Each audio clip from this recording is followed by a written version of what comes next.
formatiu d'automoció té sortides laborals molt variades dins l'àmbit de vehicles, com pot ser cap de taller d'electromecànica, de carrosseria, recepció de vehicles, gestió de recanvis, gestió de flotes de vehicles, i cada lloc tindrà uns requisits diferenciats. Els que sí tenen en comú la majoria d'ells són les següents aptituds i actituds. Certa passió pel món de l'automoció i la seva evolució tecnològica. Tenir habilitats manuals. El nostre cicle té un contingut pràctic important, on és necessari una certa destresa. No et preocupis, nosaltres te n'ensenyam, però t'ha d'agradar. Has de ser el que se diu un poc manetes. Gust per la tecnologia i la informàtica, com a mínim a nivell d'usuari. Curiositat i ganes d'aprendre cada dia.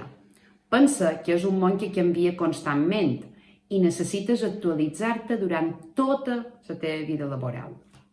Facilitat per tracte amb persones i capacitat de lideratge. A molts de llocs de feina tindràs persones en el teu càrrec o t'hauràs de relacionar amb clients, proveïdors. No és una feina solitari. També hauries de tenir certa facilitat per treballar en grup. No t'assustis, no necessites tenir totes aquestes qualitats ja. Nosaltres t'ajudarem a assolir-les i a millorar-les. El que necessites és actitud i passió. Les vies d'accés, com ja saps, els pots trobar a través de la nostra pàgina web, són variades. Per la nostra experiència ens diu que els alumnes que millor s'adapten en el nostre cicle són o bé aquells alumnes que provenen d'un cicle de grau mitjà d'una branca fi, com pot ser electromecànica de vehicles o carrosseria, o bé alumnes que han cursat el batxillerat tecnològic i millor si han cursat tecnologia industrial. Aquest cicle de grau superior és un cicle multidisciplinar, on obtindràs coneixements molt variats, de mecànica, d'electricitat i electrònica, gestió de flotes de vehicles, de tallers de recanvis, relacions laborals, com muntar una empresa, quins drets i deures tens com a treballador i com a empresari. També tindràs l'opció a realitzar pràctiques a l'estranger mitjançant el programa d'Erasmus+. El nostre centre hi participa des de l'any 2009. A més, realitzaràs 2 mòduls en anglès, un primer i un segon, que t'ajudaran a millorar els teus coneixements en l'idioma, però en contingut i vocabulari relacionat amb el món de l'automoció. El nostre repte com a professors és donar-te una bona maleta per poder accedir en el món laboral amb informació de les darreres tecnologies, pràctiques el més reals possibles, saber com evitar riscos laborals i quins són els equips de protecció individual que has d'utilitzar a cada tasca que realitzis, i tenir una consciència mediambiental i saber com gestionar els residus que generem. Quan demanem als nostres alumnes què és el que més li agrada en el nostre cicle, la majoria se decanta per destacar una sèrie d'elements. Uns tallers i instal·lacions on es fa feina a gust, una bona dotació en maquinari, màquines de diagnosis, oscil·loscopis, analitzadores de gasos, cabina de pintura, laboratori de pintura i de més. Unes eines en bon estat i uns tallers ordenats. Unes pràctiques molt reals i amb molt de tipus de vehicles.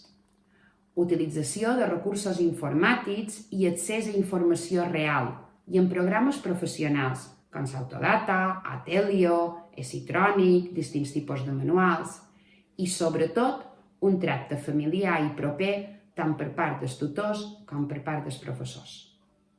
El cicle té 2 grans sortides. La primera seria continuar estudis cap a pràcticament qualsevol grau d'enginyeria, com per exemple enginyeria tècnica industrial o enginyeria d'obres públiques. La segona opció seria anar en el món laboral. Dins el món laboral tenim diferents opcions, com per exemple encarregat d'estacions d'inspecció tècnica de vehicles, peritatador de vehicles o dins un taller ja cap de taller de vehicles i dins aquesta àrea podem ser cap de l'àrea d'electromecànica o cap de l'àrea de carrosseria que inclou xapa i pintura. A més, també poden ser encarregats de l'àrea comercial i de la part de recanvis. Com veus, és un perfil molt ample, ja que inclou molts d'aspectes, com per exemple electromecànica, carrosseria, gestió i recanvis. En el cicle de grau superior d'automoció se fan les pràctiques a tallers ja siguin marquistes o multimarca que constin de tots els epígrafes que estan establerts a la nostra normativa, que són planxa, pintura, mecànica i electricitat. Dins les 400 hores de que duren les pràctiques, l'alumne passa per totes les zones des que està composada l'empresa, ja sigui les zones de taller, com he dit, xapa, pintura, mecànica i electricitat, on se faran pràctiques de diverses dificultats, ja sigui una pràctica senzilla, com podria ser la mecànica, fer un manteniment d'un vehicle, com pintura trobar una avaria ja més complicada, sempre amb l'ajuda d'un tècnic de l'empresa. Després també passen per recanvis i per recepció de vehicles. D'aquesta manera també fan aquell tracte amb el client tan important per tenir una visió de tota l'empresa en general. Finalment, quan acaben les pràctiques, fan un projecte de final de pràctiques on expliquen un poquet la seva experiència en l'empresa i també ens conten un poquet com és l'empresa, quina història té, quina gestió duen tant sigui de residus com de recanvis, com del propi taller en si, i al final del projecte el ens presenten a tots els professors.